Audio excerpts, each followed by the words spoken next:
This is gonna be a rough one, guys and gals. Uh, what the fuck? I came across a movie today that I didn't know existed, and I said, let's give this a watch. Well, let's see what this is. Terror at Blood Fart Lake. Why am I reviewing Terror at Blood Fart Lake? Because I hate myself and I've made a lot of poor life choices that have led me here. This is a movie from 2009. It apparently spawned a sequel called Return to Blood Fart Lake. Because again, there are a lot of unanswered questions from the first entry in the Blood Fart Lake series. Well, it's also, I guess, it's an extended universe too, because the Teen Ape shows up in this movie for a cameo, and he's from the Filthy McNasty movies. And if you've never seen the Filthy McNasty movies, consider yourself lucky. These are like a step below Trauma almost. This movie, it's self aware. I'll give them that. It's self aware. The writing isn't terrible, but it needed to be toned down. But I guess that's what they were going for. This whole thing feels like drama kids and scumbags got together to do like Wet Hot American Summer almost. Everybody's constantly moving around like they're in a fucking Channel Awesome movie. You know. So our movie begins with a character named Hambone. And the only reason that I know his name is Hambone is because he says Hambone about 150 fucking times. Hambone is arguing with his friends online who are coming up to his lake house. And then, Hambone this, Hambone that. And then he sits down by the lake, and we get our first Friday the 13th shot when something jumps out of the water and grabs him. And we're off to the races. Our first Friday the 13th reference, our first of many movie references in this thing. And I guess what? I'm a fucking hack writer. I write movie references into things or in jokes to stuff. But again, like I said, this one's a mixture of scumbags and theater kids, and it just feels like it feels like 2009 edgelord shit. Like it feels like the kind of shit you would have seen a skit on YouTube at that time, and some people are still doing that shit online. So I said it's a Filthy McNasty shared universe. We have this attractive dark-haired girl. She kind of looks like a young Tina Kraus who was in a lot of B movies. And she's training, and Teen Ape shows up, and I was like, oh no, I know what we're into now. And then we meet our main characters. There's Guy. There's my cat's using the litter box, and I'm sitting in my living room because I was paying bills, and I was like, fuck it, I'm gonna shoot this in my living room. But you can hear my cat using the litter box. It's the kind of stuff you get when you tune into Schlock and All Films. Only the mark of quality. So we've got Guy. And Guy's main character trait is that he works for Fright Rags. Fright Rags is a really cool t-shirt company. It does horror, sci-fi, exploitation stuff. The guy wears the shirts throughout the movie, and he says he works for them. I looked it up. He doesn't. So I'm assuming this is like the director of Terror at Blood Fart Lake went to Fright Rags and was like, well, I'll put your stuff in my movie if you give us free t-shirts. I think that might have been counterintuitive for him, but who knows. So we have Guy. We have Stoner Guy, who his name is Snake, and I guess he was trying to play the character from Lady Terminator, because a lot of his lines are like snakes in Lady Terminator. Then you've got Rocker Guy, but he's heavy metal guy, but he only listens to like Bon Jovi, and that's the joke. Oh, and he's wearing a Britney Fox t-shirt, which was an 80s hair metal band. And when I used to run the comic book store in South Jersey, my old boss was like a huge fucking metalhead. He had long blonde hair. He looked like Thor. And this dude came in one day and he was looking at the comic wall. And my old boss was like, that guy was in the band Britney Fox. He's like, when he comes up here, tell him you like Britney Fox. and I did. I didn't know who this guy was. I knew the band name, but I wouldn't have known them from Adam if I saw him. And that dude's head, you watched it swell when someone knew who he was. It was pretty fantastic. And then you have heavyset goth girl who everything she talks about is blackness and hot topic and all that. And like this is the kind of movie where you have a character. Her character talks about having a dream where Tim Burton vomits into her vagina while Danny Elfman music plays, and it's like this is the kind of writing that we have. And then you have like 1920s actress girl. She's like, I talk like this all the time. Oh my god! And that's like again, the Doug Walker Channel Awesome people where everybody's playing that, community theater shit. And she's an actress who keeps talking about her mother had sex with like all of these old timey stars. And then they made a movie and she was in like Swamp Robot Sex Party or something it was called. I don't know. So we have our four characters. Their car breaks down and they are stopped on the side of the road, and this country dude comes up to them, and this is the first use of bad facial hair or hair in general when we meet this country guy with this terrible mustache and a cowboy hat who he tells him to stay away from Blood Fart Lake. This is our Crazy Ralph from Friday the 13th type of scene. They're like, oh, we ran out of gas. He's like, oh, I'll fill you up. And then he pees in their gas tank, and it works. This is what we're doing here. Oh, they use the word retard a lot. They use the word retard and fag a lot. And, like, even by 2009, I guess because they were writing this to be, like, an 80s kind of throwback movie. But even then, like, by 2009, I'm like, I don't know if we're using those words anymore. Then we meet Caspian when we get to Hambone's house, but Hambone ain't there. Caspian is the guy with the mustache, but now he doesn't have a mustache. He's got a bad wig on. He plays a completely different character. He's kind of looks like Shelly from Friday the 13th Part 3. And he's wearing an I Do Me t-shirt while carrying around a flamingo. And he talks about his calves are really strong because they're full of cum. Yeah. Oh, and that he poops out of his dick tip. When South Park does really raunchy comedy, there's wit to it and thought that goes into that lowbrow comedy. This is just mumble comedy in like the writer thought that they were a lot funnier than they really are. And granted, I'm the fucking dude who co-wrote Swamp Zombies 2, so fuck me. I don't know what I'm talking about. But this just felt like they were trying to do South Park, they were trying to do Family Guy, but without understanding why, even Family Guy, like, it had its moments. But this movie actually made me laugh 2 times, so I'm not going to be too judgmental. I mean, I'm being judgmental, but it's because that's what I do. More Fright Rags talk, that guy is up there designing new shirts, and that's when he uses some of those derogatory terms.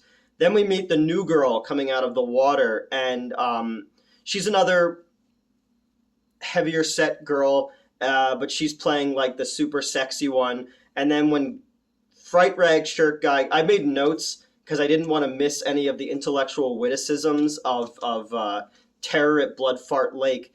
When she goes out there to have a conversation about her being like a house sitter or something, then she shits her bathing suit and has to leave. Because, of course. Caspian tells them in another Friday the 13th homage, kind of the backstory on where, how the lake became, cursed, that the lake's curse is why the drummer from Def Leppard lost his arm. The story revolves around a kid who was mentally challenged, who was being bullied, and he hid in a cornfield, and they set the cornfield on fire with firecrackers, and he died and possessed a scarecrow. The thing that made me laugh in this though was they're all kind of gathered around him on the floor. He's telling a scary story, and then he goes, "Well, I gotta go, guys." He puts his arm in the air, and then someone off camera just pulls his legs, and they just have this shot of him just like smiling, going off camera. And I was like, "That's so stupid that it actually made me laugh." Our group wakes up the next morning and engages in conversation about trauma movies. Again, just like with Fright Rags, I guess they thought like if we, maybe trauma will pick this up if we talk about them. But it's on Amazon Prime, and I think it's on Tubi as well. And this guy's made a few movies, and I've only co-written a couple things. Only two of them are out. So fuck me, right? I should be making, you know, uh, bloody queef Christmas Amity Adventure or some shit, and I'd probably get it picked up. So they're talking about Nukem High, which is a trauma movie, and then they start talking about Johnny Depp, and then the Johnny Depp conversation turns into a conversation about Richard Grieco. And I have a funny Richard Grieco story. The picture's been on my social media a couple times. Uh, Richard Grieco was kind of Johnny Depp after Johnny Depp. He took over on the show 21 Jump Street. It wasn't just a Seth Rogen, or not Seth Rogen. Who's that fucking fat dude? Jonah Hill, I think is his name. Or they're in and Tatum Channing. They're in that fucking 21 Jump Street movie, but it's based on an old TV show that I used to watch because I'm a sad old man. But Richard Grieco had I don't know, the night that I met him, he did had a major drug and alcohol problem, and we were guests at the 2019 NJ HorrorCon in Atlantic City. And after we closed our booth for the day, myself, my former production partner slash best friend, we were walking around, the convention, and we're down by like where they were doing karaoke. And there was that little Asian guy from Comic Book Men who had a real thing for my former production partner. Though he's married, I think. That's weird. So Richard Grieco grabbed the microphone from that little dude and started doing karaoke. Then he thought I was a guy he made a movie with in Boston, and like started talking to me as if I was this guy. And I was like, "Oh, I think you got somebody else." And he then put me in a headlock and like made me walk with him. This dude's got cocaine all over his fucking nose and his facial hair. His eyes are like, like a fucking anime character. That's how big his eyes are. And he just kept talking to me about this production that he made, that he was working on in Buffalo. And he saw me, and he saw how hard I was working on it, and then the producer didn't give him what they needed.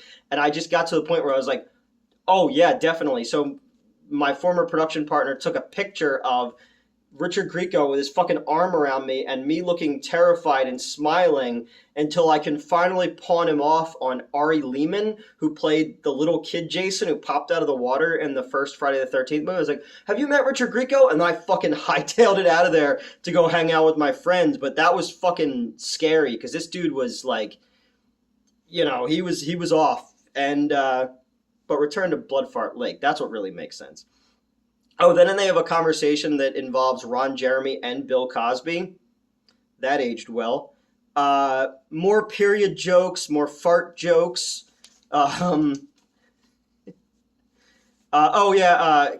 is going to run for them an Ernest marathon, and they're really excited to watch Ernest movies. Again, back to this is all theater kids and dirtbags. There's Pee Wee Herman impressions that happen, and then oh my god. And then we finally meet the killer 40 minutes in. I got my notes are all over the place because I'm asking questions to the screen that the screen has no interest in answering. We meet the killer 40 minutes in, and he's wearing they show his feet first. And he's wearing the kind of shoes like suburban dads wear when they mow the lawn. And like, so that's your first shot of the killer is in his his Payless shoes. And then he's just a dude in like a Michael Myers type jumpsuit with a zombie mask with a burlap sack over it. But he's an effeminate gay man. So everything he does is very flamboyant. I think the killer is also Caspian and the country guy. I think to save money, he just played all three characters. He's like the fucking the Lon Chaney of the Fart Lake universe, you know. Uh, he corn cobs Snake to the eye. Oh, after cutting off his fingers, he corn cobs him to the eye and kills him. Then there's a fart. Oh, and then they cut back to inside, and Fright Rags guy does the Joanna Man's line about the enchiladas from Friday the 13th, but it feels like an outtake that they just left in the movie and didn't think anybody would notice. If you've made it 40 minutes into Terror at Blood Fart Lake, then may God have mercy on your soul. The cute one shows up, the Tina Kraus looking one. She gets topless in it, which, you know, good for her. She's there to save her brother, and we don't know who her brother is yet. The rocker guy who only likes Bon Jovi gets a corn cob to the butthole that comes out his dick. Then his girlfriend. These are things that I wrote down. His girlfriend was left behind because he didn't have a condom, so he asked if he could kill a squirrel and hollow that out and use it as a condom. So she stays behind to read a goth magazine and to play with herself. And then the killer shows up with what looks like the end of a pool cleaner and gives her liposuction, which is not very body positive, and then shoots it back into her mouth, which kills her. More Fright Rags talk. Cute girl has sex with country guy, and then there's actually a facial in it. But she says that his seed is not strong enough for her to go into battle with. Again, this writer, he was just like, high five, God. Every time that you hear the killer, it's supposed to be like the Jason sound. But have you ever heard of Chester Novel Turner? Made like Black Devil Doll from Hell. He did a movie called The Tales from the Q Dead Zone, I think it was. It's like an anthology movie shot on a camcorder. And there's like these terrible like Casio sounds that he makes in it. That's what it reminded me of this.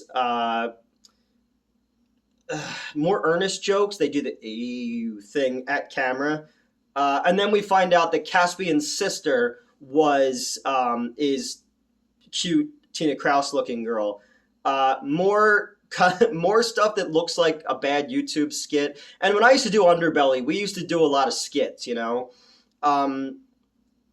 Then she confronts her brother with a gun. He spills the beans about how he raised the killer from the dead in a kind of like pumpkin head kind of way, or like the golem.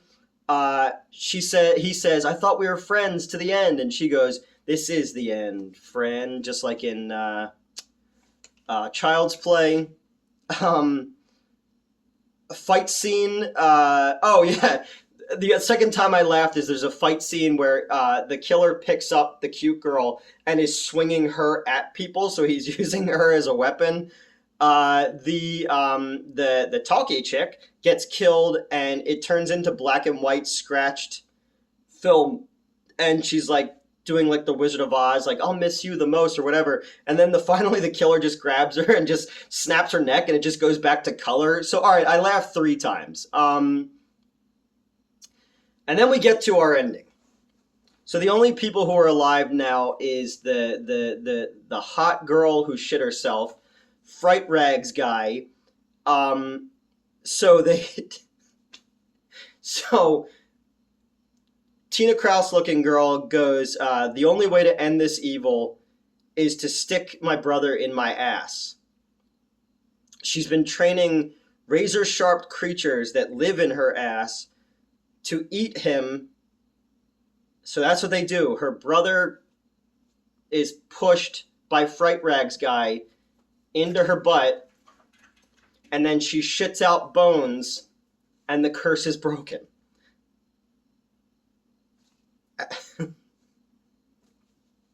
So if that sounds like something that you would enjoy, by all means, check out Terror at Blood Fart Lake. For that title, I expected much worse. It was edgelord shit for the sake of being edgelord shit. It made me laugh 3 times. Uh, you have your mixture of actors who are just mugging at the camera the entire time. Uh, during the fight scene, there's just a dance number for no reason. Like, if they're trying to do Cannibal the Musical, again, like I said with the South Park thing, there's a reason that that movie really works and this one doesn't. But if you want me to watch Return to Blood Fart Lake, again, because I have no, I got nothing else going on for me right now, let me know and I'll check it out. I can honestly say that I thought it would go to certain places that it went and not go to other places that it went, and it's a movie called The Terror at Blood Fart Lake, and that got made and it's out there and you can buy it. So aspiring filmmakers, aspiring writers, aspiring musicians, aspiring artists, anything is possible. No one has ever lost a dollar underestimating the good taste of the American public. Uh, if you like lowbrow comedy, then this could very well be for you. Um, I there are parts of it that I thought were actually pretty funny, but there is a lot of it that I was just kind of my eyes were glossed over and I was checking my phone. There's just a lot of that mumble comedy stuff where they're trying to write South Park style or Kevin Smith style dialogue, and it just doesn't work. Maybe better actors could have pulled it off, but I think it was just, again, it's just that edgelord shit from 2009. So that's it. What the fuck? This is definitely the most what the fuck of all the what the fuck movies that I've ever what the fucked on this channel. So like, share, and subscribe, and if you want me to abuse myself again and check out the second one, I will for you guys, because this, you got a cute chick who has apparently razor sharp monsters in her ass, and think of all the places as a writer you can go with that. So I'm glad that of all the movies I didn't take notes for, I took notes for Terror at Blood Fart Lake. Yeah. Trauma, you did the right thing by not picking this up and staying away from the filthy McNasty movies. The only reason I had seen those was because Tiffany Sheffis is in one or more of them, and I've always been a big fan of her as as a trauma actress, but as a B movie actress as well. She was kind of one of the last scream queens before the VHS era died out and stuff. So that's it. Elvira, you want to come over here and say hello? You want to say hello?